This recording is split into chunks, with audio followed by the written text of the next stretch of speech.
There are so many fitness myths out there that set up beginners for failures. So I wanted to address in this video 20 of the most common fitness myths that so many beginners believe, and it ultimately leads them to wasting so much time in the gym.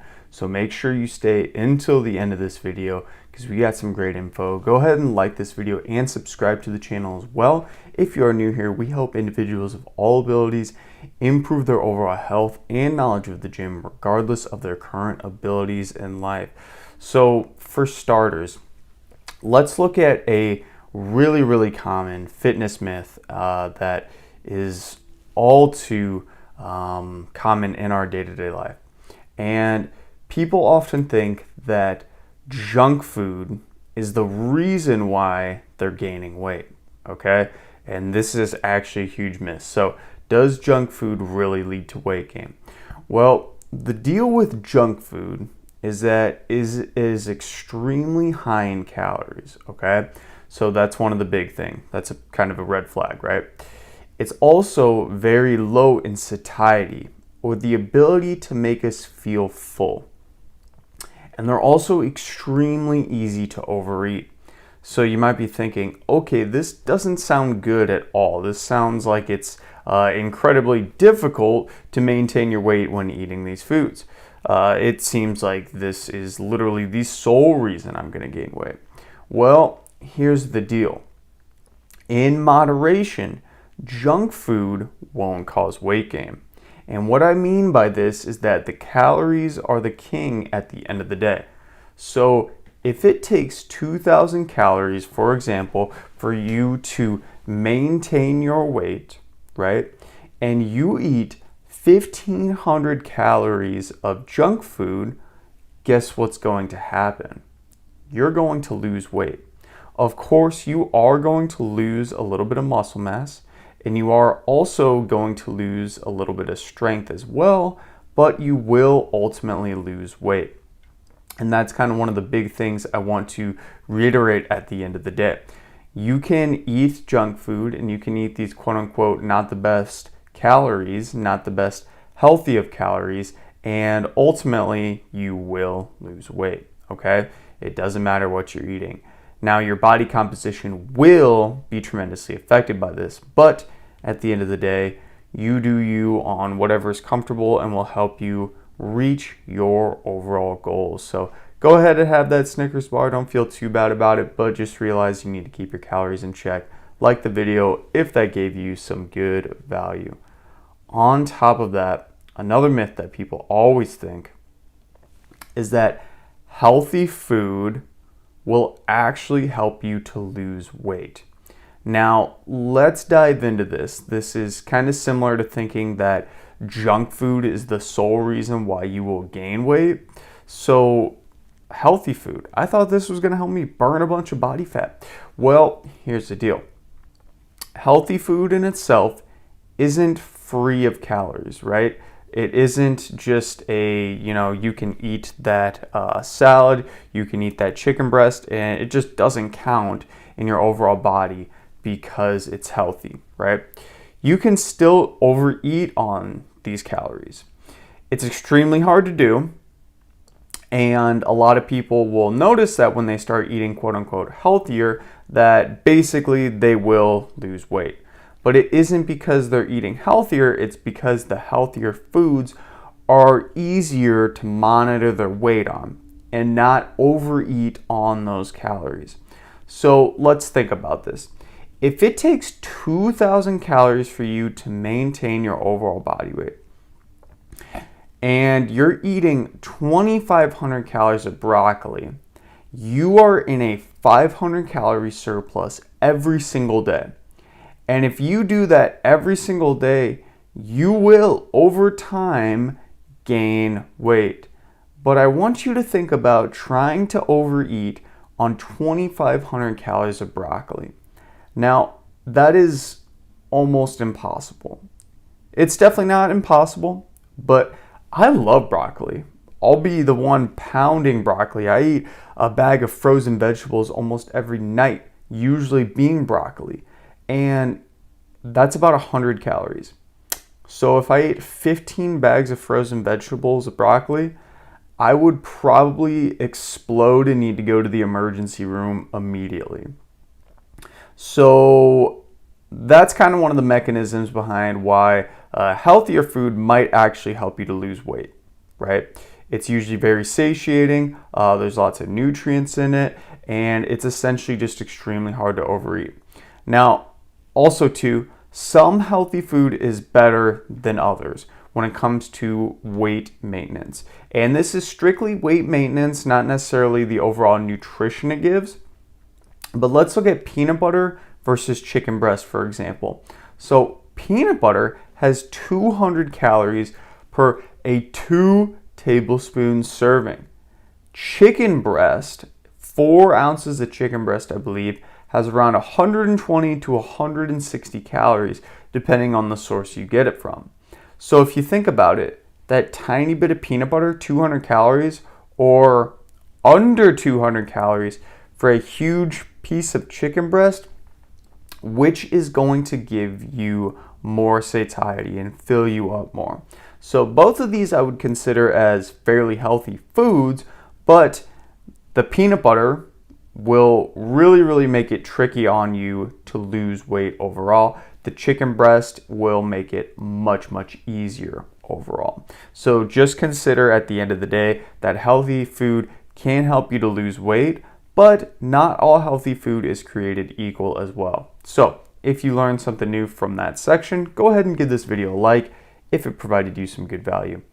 When we're also considering belly fat, so many people think that doing endless amounts of crunches, endless amounts of ab work, endless amounts of targeted muscle work for your abdominals will allow you to shed your body fat completely. And I'm here to be the breaker of bad news, and I hate to tell you this, but spot reducing your belly fat is not possible. There is no current evidence that you can spot reduce to a large extent, right? Now you can do this, and I don't want to get your hopes up too much. You can do this to a very small amount, but this is extremely negligible at the end of the day. This amount that you will be able to burn your belly fat, quote unquote, from doing those specific targeted ab exercises is basically minuscule to the point that it doesn't even matter. I would not even consider it at all, okay? Now, when you do ab work though, here's the thing about it. Your abs might be a little more defined once you reveal them. So we ultimately need to get our body fat low enough to a point where we can reveal our abs. Body fat must be lost overall through your entire body, and unfortunately we can't decide where we fully have it come from. So once you do reveal your abs, right? Abs are made in the kitchen, that's usually what they say, or abs are revealed in the kitchen, they're made in the gym, revealed in the kitchen. Once you get lean enough, all that ab work that you were doing and was compounding on top of each other can ultimately make your abs look a little more defined and a little bit more better. But you still need to get to a low enough body fat percentage for that to actually take place, okay? And once again, that cannot be defined from everyone. Genetics play basically all the role in this. So some people will be lucky and they store all their fat in quote unquote good areas, like their butt, like their legs, and basically the areas that people want. But most people will store it around their belly, so it will be the last place that they actually lose fat from. So unfortunately, again, hate to break the bad news to you. That's how it is. Like this video if you learned something new, and let's move on. So when you're thinking about your metabolism, you have probably heard that when you get older, your metabolism will just shut down. It will just completely turn off, and that is the sole reason why you find it so difficult and so hard to maintain your weight as you get older. You used to be able to eat so much. You used to look so good. But now, once you're a little bit older, it seems like you just look at a Twinkie and you immediately gain 10 pounds. So what's really going on here? Does aging really slow your metabolism?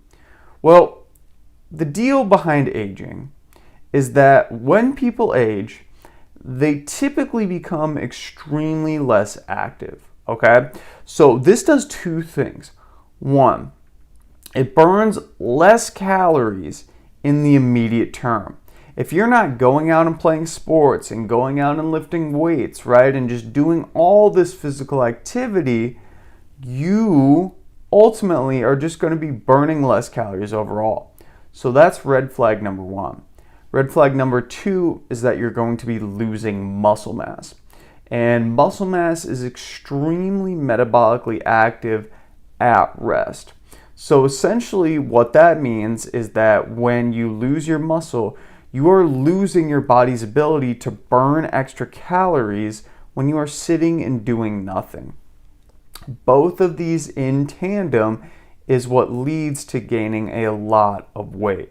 So when it comes to the actual hormonal changes or a reduction in metabolism that's not up to you or out of your control, this actually happens way later in life. There is a point where it does make a little bit of a difference, but for the most part, aging really has no effect on your metabolism.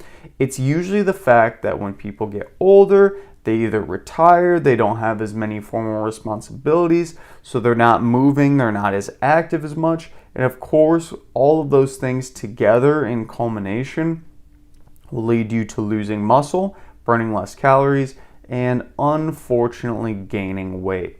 So that's kind of the scoop on that. It's not something that is bound to happen.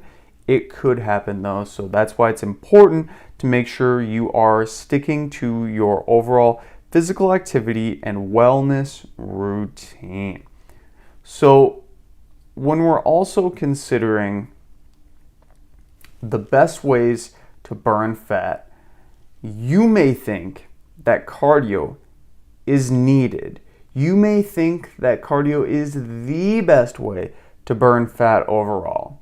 And I'm here to tell you, you are probably a little wrong. Not fully wrong, but a little wrong. Let's talk about why. Cardio in itself is great because cardio can burn calories in the immediate sense, okay? After that, after you say go for a run and burn some calories, that calorie burn ceases. As in, you are no longer burning any extra calories after you go for that run, go for that walk, do some rowing, etc. Right? It completely stops. Okay? You are only burning calories when you are doing that given activity. Now, weight training, this is where it gets fun. This is where I hope more people get onto the weight training bandwagon because weight training might be actually a better long-term tool to burn fat. Weight training builds muscle. When you are consistently challenging yourself and consistently building muscle, this will allow you to ultimately burn calories at rest. Who doesn't like the idea of sitting on the couch doing absolutely nothing and burning calories? When you build muscle, this is exactly what happens, okay? This is literally exactly what happens. So you build some muscle, it's more metabolically active at rest, and because of this, you are going to be basically a fat burning machine. You are building your body. You are adapting your body to be able to burn more calories doing nothing. So is cardio really the best for burning fat? Well, I would highly recommend doing both of them. Both of them together will be the most potent because you'll be able to burn some calories in the immediate sense, and you'll also be able to build some muscle, which will allow you to burn even more calories when you're sitting and doing nothing after that cardio session, right? It's kind of a 2-for-1 tandem. Go ahead and give this video a like. Hopefully you're going to go try out some cardio and weight training after you watch this.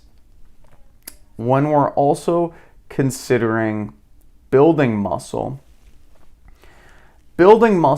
often has people flocking to the internet for workouts on body part splits, where you're going to work out triceps on one day, chest another day, legs on the last day, and then rinse and repeat for the rest of your life. So an example of this, kind of like I just mentioned, maybe chest Monday, back Tuesday, legs Wednesday, right? That's getting your whole body.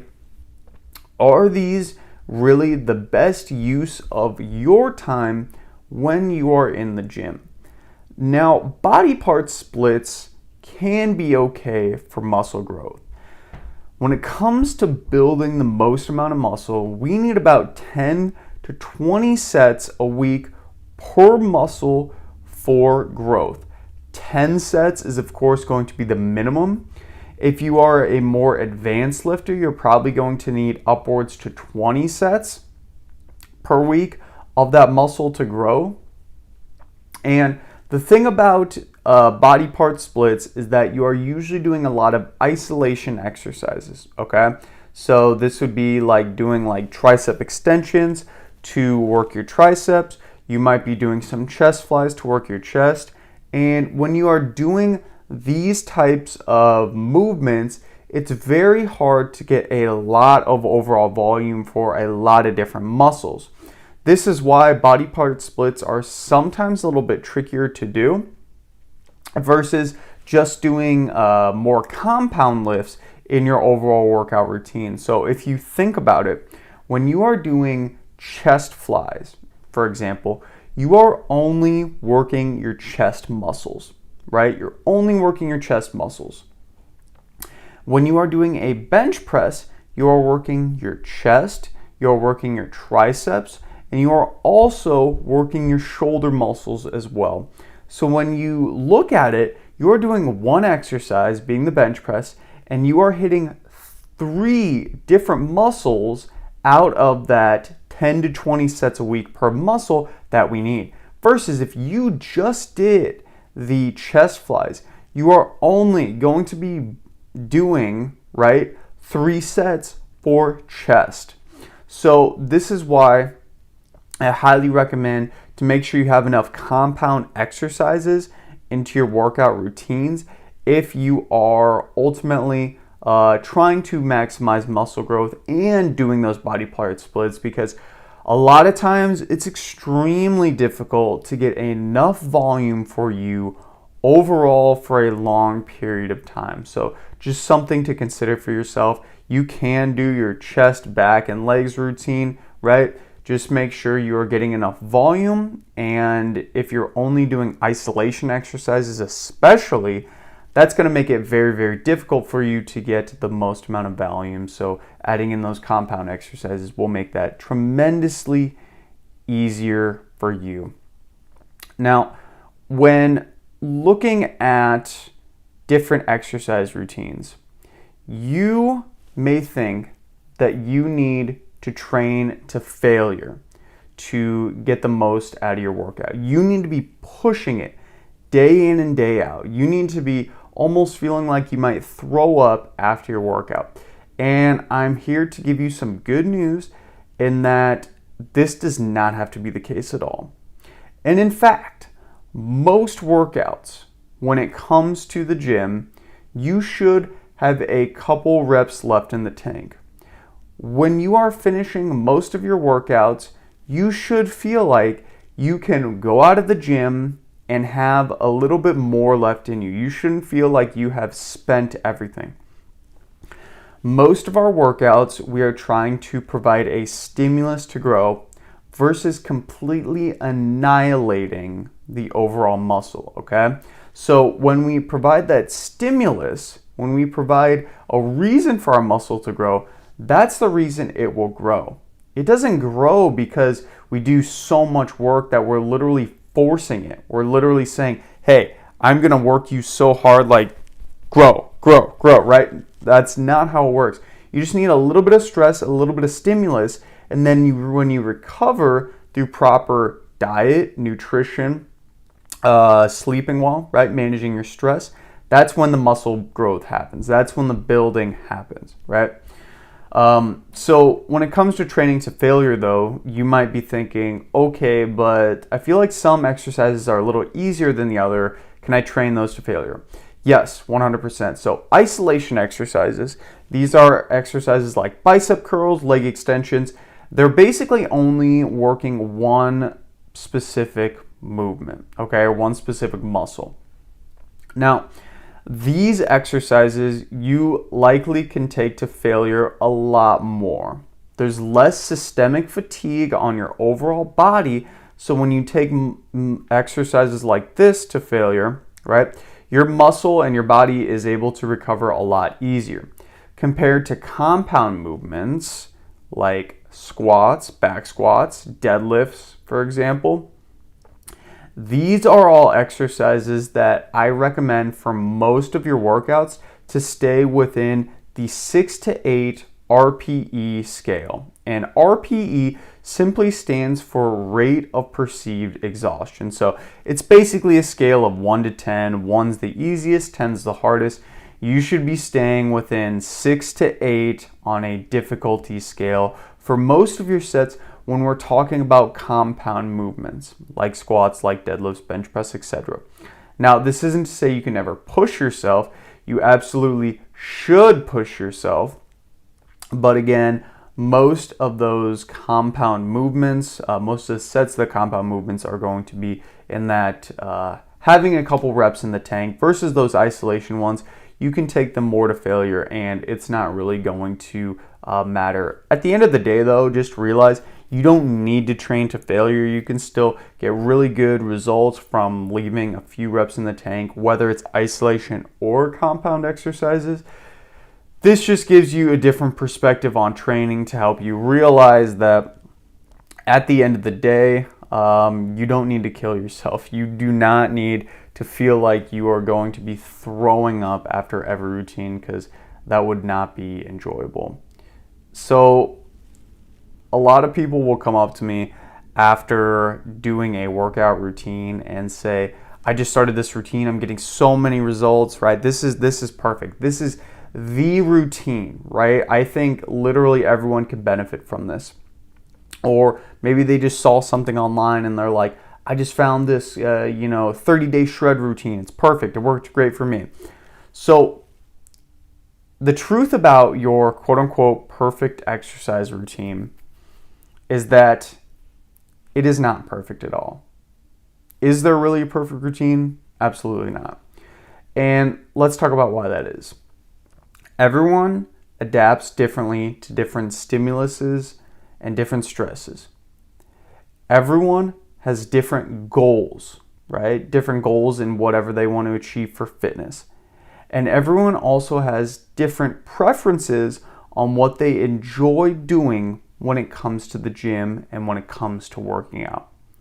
Now, some programs, these 30-day fitness fat blast challenges, right, for example, might work well for many, but they still likely have some flaws. For some people, they might be too easy.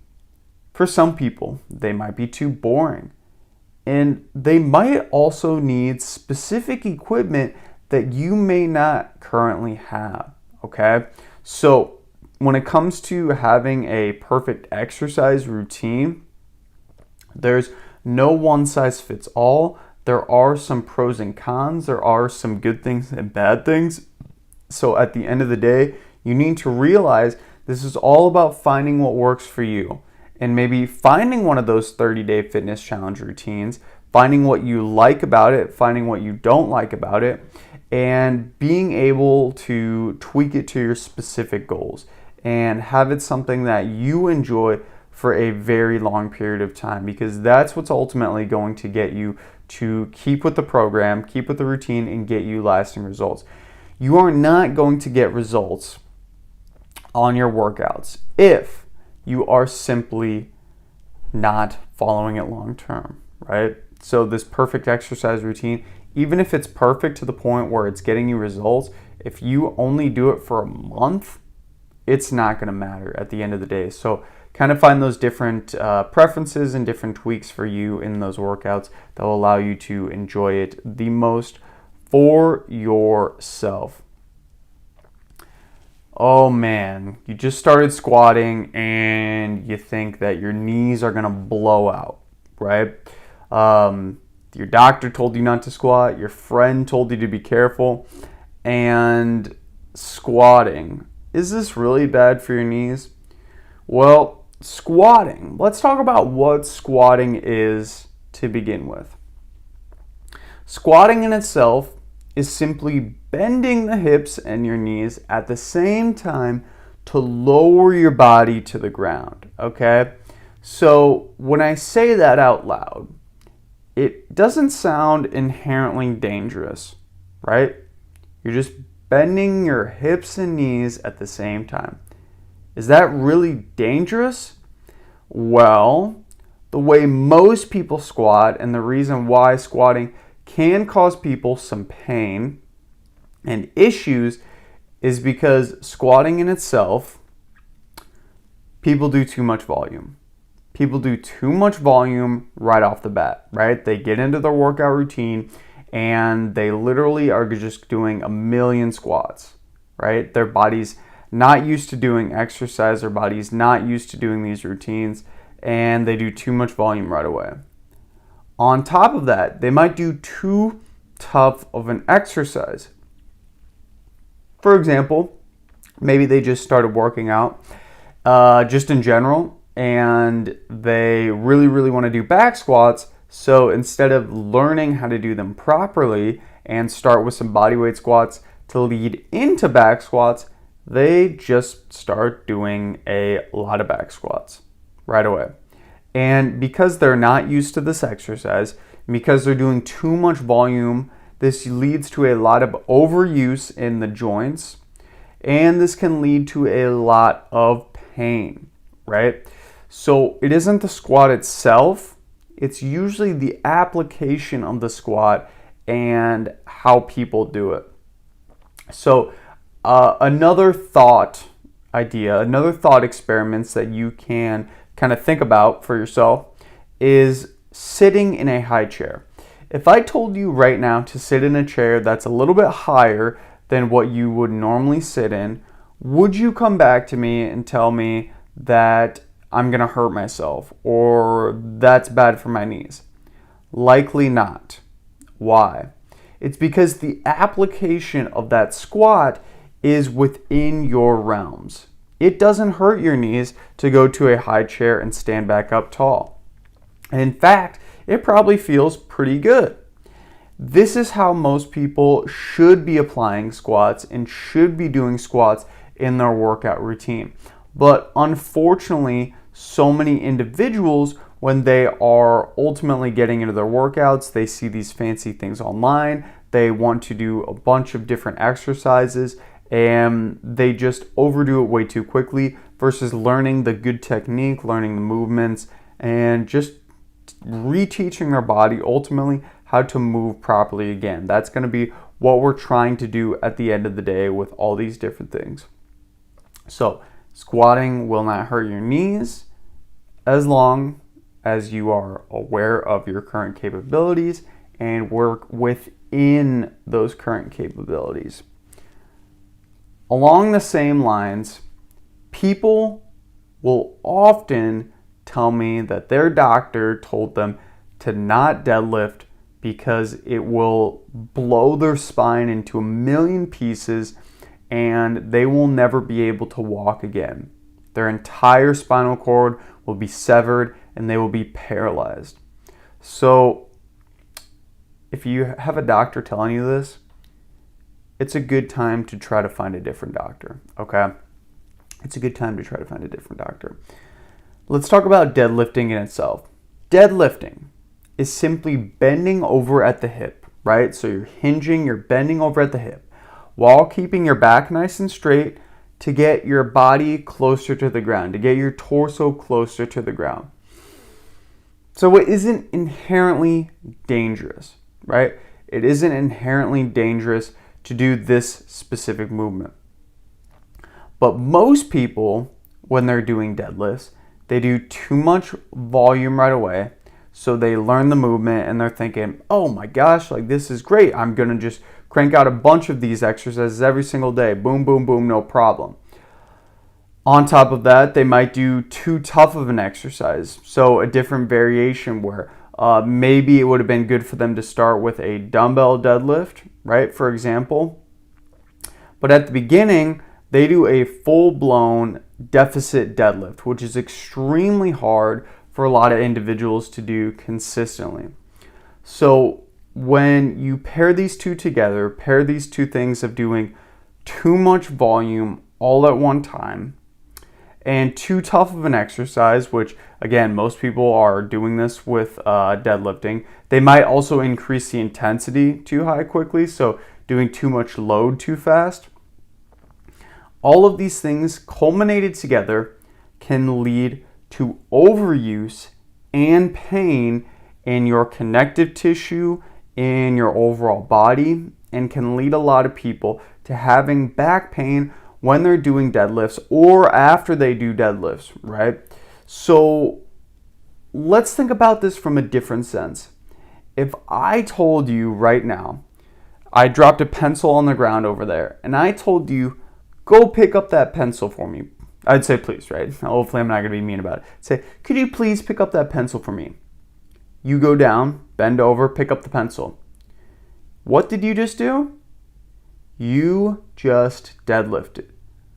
Well, that's not well, yeah, that is the movement. The movement is bending over, as we just discussed, at your hips while keeping your back relatively straight to pick up an object off of the ground.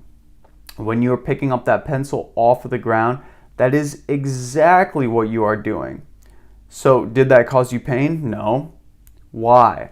Because the application of it was you didn't do too much volume that was over your body's ability to handle it. You didn't do too tough of an exercise that wasn't over your body's ability to be able to handle it. It was within your realm and your current fitness capabilities, which of course allows you overall for a long period of time to work on it to get stronger. If you just consistently picked up a pencil for one day, next week you pick up 2 pencils, 3 pencils. Obviously that's not a lot of weight, but consider this. That's progressive overload, right? That's how we get stronger. That's how we get used to it. So the deadlift in itself isn't going to harm you, but of course if you're doing too much volume, too much overall intensity, and too tough of an exercise variation, which when people are deadlifting, they do this a lot of times. Think about people who just help their friends move, right? They just help their friends move a couch.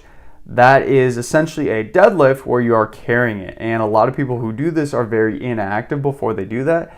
And then they'll hurt themselves doing it. And they'll say, oh man, I hurt myself lifting. I'm never going to lift again. Well, maybe it's the fact that you never normally lift is the reason why you hurt yourself when you actually picked up that couch to help your friends. So just something to consider of a different kind of mindset, like the video, if that gave you some good value.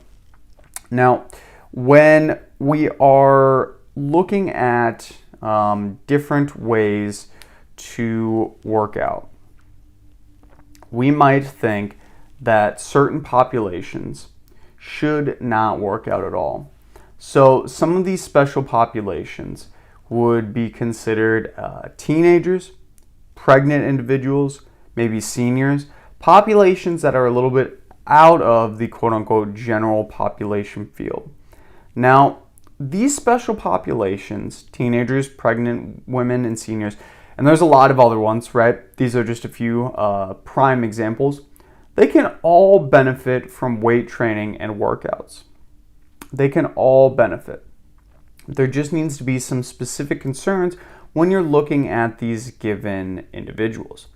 Now, one of the things I always do when working with these special populations of individuals is to use RPE to gauge intensity. Now, RPE is essentially the rating of perceived exhaustion, right? How difficult an exercise or specific form of physical activity actually is for somebody, right? So when we use RPE, or the rate of perceived exhaustion, we usually use this on a scale of roughly 1 to 10. So 1 being the easiest, 10 being the hardest. So I use RPE a lot in these specific populations because a lot of them might find it a little tougher to do exercise versus a normal general population. For example, if you have a pregnant woman who's doing exercise with you, normally if you were to working with an individual who is not pregnant, right, a normal not pregnant woman, it might be easy for them to do a 10-minute walk, right? If you take that same person and do that same walk with them when they're pregnant, it might be twice as hard. So their RPE might have gone from a scale of 5 out of 10 difficulty to, when they're pregnant, an 8 to 9 out of 10 difficulty. So you're able to gauge intensity a little bit more, I think a little bit better in these individuals because it might be a little tougher than what you think. So some other things to consider when working with special populations: seniors, they might have joint replacements, so they might have to do slightly different versions of exercises. They may not be able to go full range of motion, and they might need to do something like machines, right? Or just different ways of working out that you, if you are a little bit younger, might be able to get away with. If you're pregnant, another consideration is that their center of gravity is rapidly different. So if you think about it, when you have a baby, that is changing your center of gravity and pulling you forward a little bit. So some of those free weight exercises like squatting and deadlifting might be a lot more difficult with a baby inside of you, simply because you're not able to balance quite as well. And you will get used to this. You will get better at it, of course, but ultimately, long term, this can be a little tricky when you are first navigating through your pregnancy. When it comes to a teenager, of course, they have a growing body, so they're going to be already fatigued from just literally living. They're going to be fatigued from their body just needing to grow, period. So when it comes to doing super hard workouts for them, you might need to auto-regulate and consider that if this person literally just slept for half their day because their body's hurting and growing, it might be a good idea to kind of lower the overall intensity of the workout, lower the intensity of what you were planning on doing that specific day, to allow their body to literally just recover and rest in general, right? To simply allow them to grow as a human being. So just some things to consider with special populations. They should, of course, work out. It just needs to be a little different than what you might normally think of. Like the video if that gave you some good value and stuff to consider. Now, when you are starting workouts, a lot of people think that your workouts need to be incredibly long. You need to spend hours at the gym to get the most effective of a workout, right? You also might think that your workouts need to be incredibly hard to get good benefits from your workout. But here's the deal. All your workouts do not need to be super hard, right? All your workouts should, for the most part, leave you feeling like you can do more, okay? They should feel like you ultimately can leave the gym and maybe go rest and come back and do another workout a little bit later. So when we talk about what this means and what this feels like, this is usually a 6 to 8 out of 10 on an RPE scale. And an RPE scale is essentially what we call a rate of perceived exhaustion. So this is basically fancy terms for how difficult a given exercise is. So 1 would be the easiest, 10 would be the hardest. And when we're thinking about workouts in general, getting in that 6 to 8 RPE scale will allow us to get a little bit of stimulus which once we get that stimulus and we adapt from our workouts, we will then of course get stronger. Because as a reminder, we adapt after our workouts, not from literally in the middle of the workout. You don't build muscle while you're doing that bicep curl. You build muscle from the stimulus, getting that 6 to 8 out of 10 scale of difficulty when you're pumping your iron, right? And then once you eat some good food, rest, sleep, and recover, that's when you get better. That's when you recover, and that's when you ultimately become the best version of yourself. Now, some workouts, this should not be all of them, some workouts you can push yourself.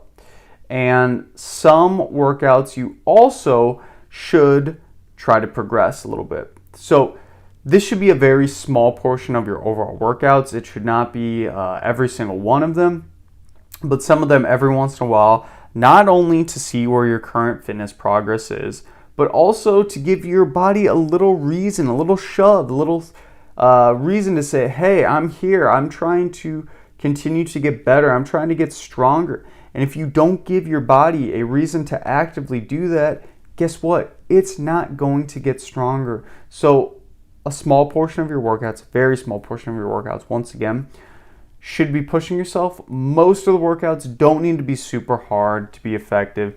You don't need to be ultimately making yourself throw up when you are thinking about trying to get the most out of your overall workout routines.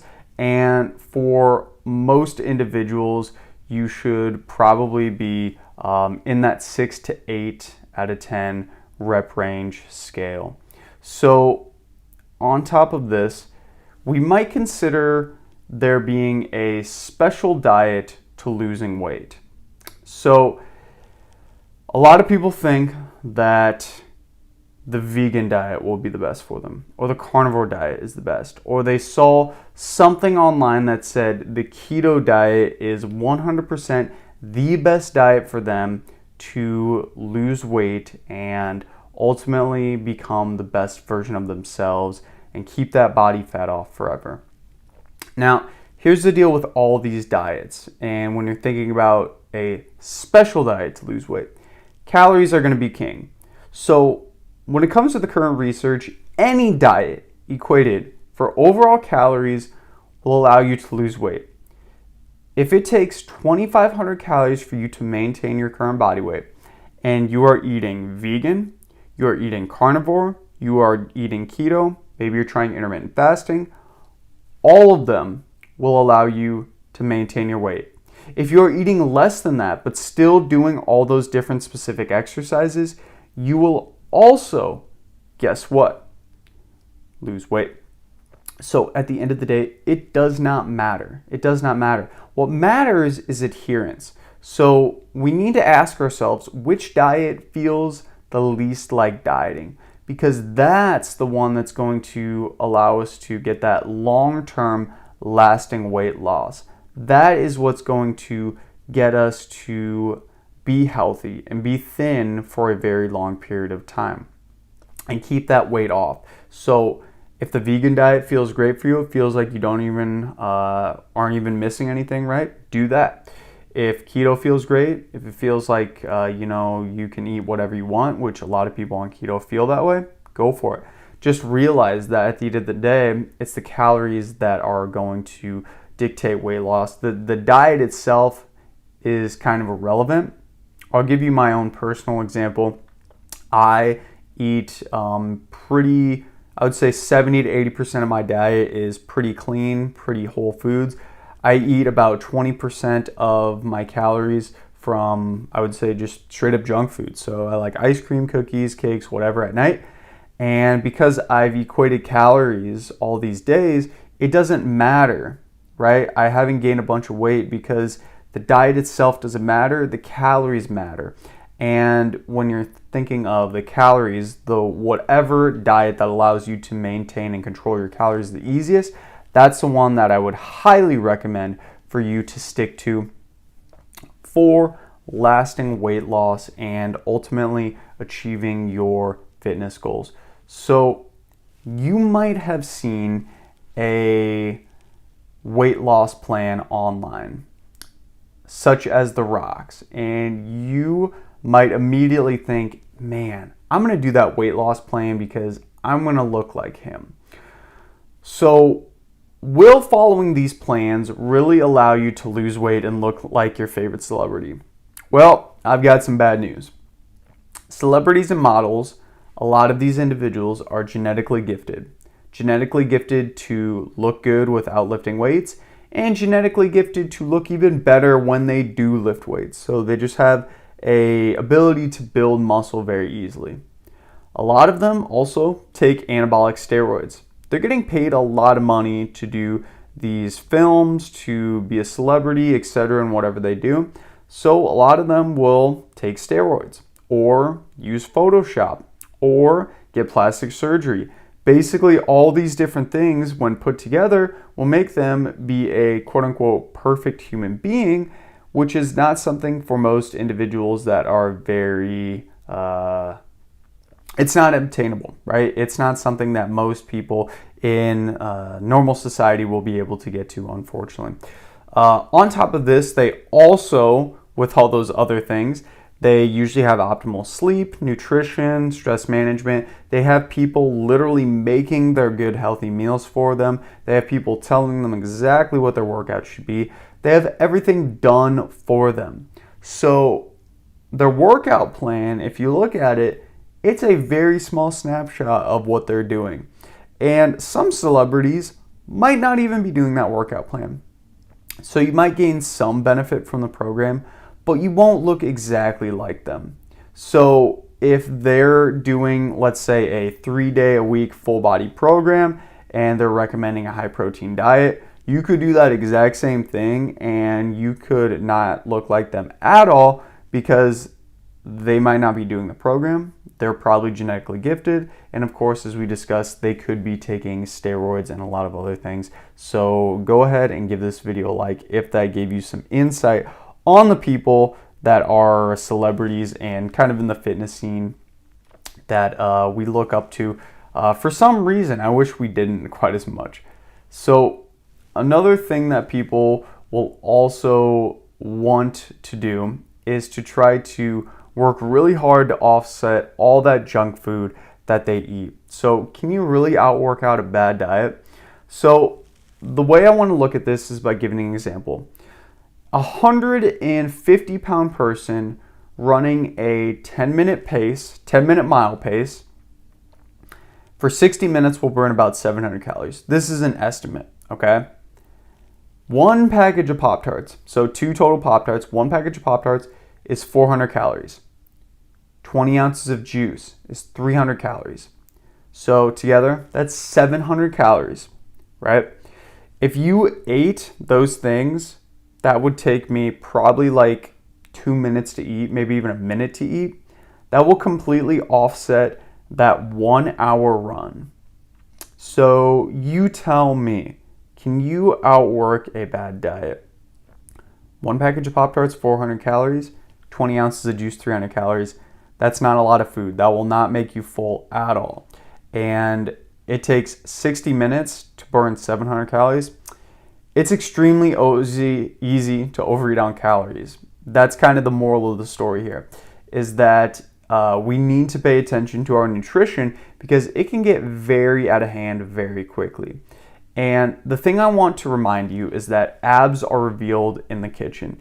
So you can do all this exercise, but if you are not eating healthy, I should say eating healthy in a calorie controlled setting, it's not going to matter what you are doing in the gym because you can very quickly overeat on those calories, which can lead you towards, unfortunately, some undesirable weight loss goals. So another thing that people will say is that missing one workout will ultimately ruin all your gym progress, right? You spend hours in the gym, you spend weeks in the gym, and I miss one day and I just feel bad about it. I'm really beating myself up for it. So does it really matter? Well, not really. Consistency over time when it comes to exercise is what will win out. And ultimately, sometimes our body needs rest. If you are somebody who is literally working out every single day and you miss only one workout over the year, you're going to be so much better off than somebody who is working out 2 times a day for just 1 month and then they quit, right? Simply because you're doing it for a long period of time. That consistency beats intensity. And I know a lot of times there's people too who are very, very consistent who still feel bad about it. But again, our bodies need rest. We need time to adapt and recover. Your body doesn't get stronger. It doesn't get more fitter from constantly beating yourself up. It's that fine dance, that fine balance of working out and recovering, stressing and recovering that allows you to achieve good fitness goals. So when we're more consistent with our workouts and less intense, we have more enjoyment and less burnout. We're going to feel not quite as stressed out if we do miss those workouts, and we're just going to get back on the bandwagon because at the end of the day, we're just basically playing this game long term. We're not playing it to a certain point. We know that for long-term results, we need to be consistently working out for essentially the rest of our life. So when we're thinking about long-term success in the gym, people will think that supplements are needed. And when it comes to overall fitness supplements, there are a very few supplements that are worthwhile. A few of these are whey protein powder. Whey protein powder is simply a convenient source of protein. There's nothing magical about this. And in fact, you don't need whey protein powder at all. You can get all your protein from chicken. You can get it from eggs. You can get it from even some veggie sources. Whey protein is just a dairy. That's what I was going to say. Whey protein is literally a byproduct of dairy. So that's all it is. It's just a convenient source of protein. There's nothing magic about it. Caffeine can help to boost your performance by decreasing your perception of overall fatigue. So caffeine blocks your adenosine receptors in your body, and adenosine receptors essentially is what makes your body feel more sleepy. So with caffeine, it basically is kind of giving you some fake energy because it makes you feel like you're not fatigued, even though your body kind of is. So that's the whole thing with caffeine. But caffeine is very highly researched and also very, very useful. And it's very cheap. So caffeine is a great one to use. That decreased perception of fatigue is going to be the main benefit. Citrulline malate can help to some degree with muscle protein synthesis, which can, of course, be the thing that leads to muscle growth. Beta-alanine is something that can help with increased work capacity and endurance. And then creatine monohydrate. Make sure it is monohydrate. There's other creatines like creatine, I think, phosphate, creatine diester, there's a few others on the market. Just stick with creatine monohydrate. That one's the most highly researched. And that can help greatly with overall muscular power, which can lead to more muscle growth long term. So supplements in themselves can be useful. You don't need to waste a lot of money if you're starting out as a beginner on supplements. There's a lot of things out there, but for the most part, just sticking to good diet, nutrition, and stress management will get you so far in the gym and in your fitness journey compared to trying to lean on these supplements and not doing basically hard workouts, right? And working hard. So you just injured something in the gym and you're thinking, should I rest this, right? My elbow hurts and should I rest it? Should I go to a doctor, right? So the advice I give for this is that you have severe pain, right? Pain that's persisted for a long period of time. I would obviously recommend going to the doctor and trying to get that checked out.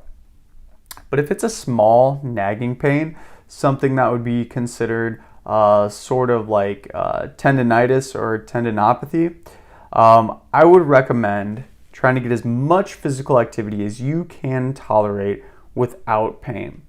because complete rest is usually going to make this worse. Okay?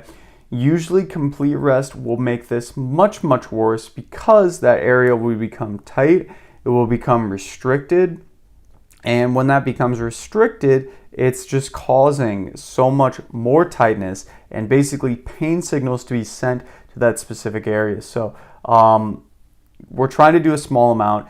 This is much easier said than done, but for the elbow example, maybe instead of your normal bench pressing workout or doing push-up workout, you can just try to go do some light tricep extensions on the cable machine, right? That might be a good alternative and option for you instead. So you should rest, but not fully, and just be careful. Like the video if that gave you some good guidance. And on the same lines, a lot of people think that if you do an exercise, like squatting for example, and you hurt yourself squatting, that you should just avoid that exercise for the rest of your life. It is going to cause more harm than good. So let's dive into this. If you do squats, for example, we're just using squats, this could be any exercise, and you hurt your knees, you immediately, your brain says squatting hurts my knees, right? So you're already making that association. So your brain is psychologically basically telling you you shouldn't do that movement because it doesn't want you to get more harmed. When in reality, we should be trying to do similar exercises that can help to build our tissue tolerance and to reprogram your mind that it is not necessarily going to cause more pain in the future. Because if we avoid that movement, it's going to make pain worse in the future when we try to do that movement again. So we're trying to kind of reprogram our mind for this idea that we can do that movement. It did cause maybe a little bit of pain that time, but it's hard to say that that specific movement is actually what caused us to have pain. And that's the big thing at the end of the day. It could be the fact that maybe we just slept poorly, so we were under-recovered, and that's why squats caused pain that day. Or maybe we, say for example, we just under-ate on calories, so we weren't eating enough food, and that was the reason why, right? So we were under-recovered again. A lot of times, it's not because of the movement, it's because of our programming around it and also our mindset around it. If you are constantly around people who tell you not to squat because of knee pain or not to deadlift because it's going to cause you back pain, your brain is literally going to tell you you shouldn't do that because guess what? You're going to hurt yourself. Or you shouldn't do that because the last time you did it, he hurt himself and you don't want to hurt yourself too, right? So trying to reframe your mind and do similar exercises to get you back into it is going to be the name of the game. So for example, a similar exercise to squatting could be some leg press, or maybe doing sit to stands in a chair. So getting up and out of a chair numerous times in a high chair that's not too low for you so it doesn't cause and get that knee pain. You're trying to, again, desensitize your body to that movement, try to get you to realize that everything is going to be okay. And over time, you will gradually build that tissue tolerance again, back up to the point where you're good to go and you're super, super strong and fit. So when it comes to the last tip or the last thing that people often think of when it comes to fitness myths is that dieting works, okay? So dieting, it just sounds bad, right? It just sounds like something that most people would not want to do, right? Dieting has a negative connotation. And I think that's part of the reason why dieting doesn't work for a lot of people, is because they look at it from this idea of it being completely restrictive. But on the flip side, we need to start looking at dieting as a way to allow our bodies to actually get energy. And we need to look at it as a way for us to give us nutrients and give us food and give us all these different things. And not as a form of punishment, but as a good thing. So when it comes to overall dieting, people struggle with dieting because they become too restrictive on it. So they do specific diets like vegan, where they're only eating animal byproducts, or they're eating really, really clean, so they're only eating healthy food, and they become too restrictive. So that's what I would look at as a stereotypical diet, right? So what I would recommend people to look at instead is to try to have more of a lifestyle approach of what's the best overall eating pattern that works for me. So maybe you do like eating vegan or do like eating clean for the most part, but on the flip side, you also like eating chocolate cake or you like having some animal byproducts. So are you going to completely rid yourself of those? Well, no, you don't have to. We just have to realize we need to keep these things in moderation so we keep our calories in check. So instead of sticking to a specific diet in itself, I would just again recommend trying to be a little more flexible, a little bit more graceful, and to realize that everybody's going to have a different diet and that it's going to take a lot of ups and downs to seeing what works for your body, what doesn't work for your body, and what you ultimately like to eat and like to stick with. Because if we're talking about dieting in general, the reason why a lot of diets fail and why quote-unquote dieting doesn't work is because people will not stick to it for a long period of time. And if you're only doing a diet for, let's say, a month and then fall off of it, all that progress you built is going to be completely gone, of course, because you're following your old diet. So go ahead and give this video a like and subscribe to the channel. We help individuals of all abilities improve their overall health and knowledge regardless of their current abilities in life. And once you're done doing that, I'm going to link another video in the pinned comment talking about 7 dieting tips that all skinny people use to stay fit year-round. You can go check that out in the pinned comment. And thanks so much for watching. Like and subscribe. Once again, we'll see you in the next time.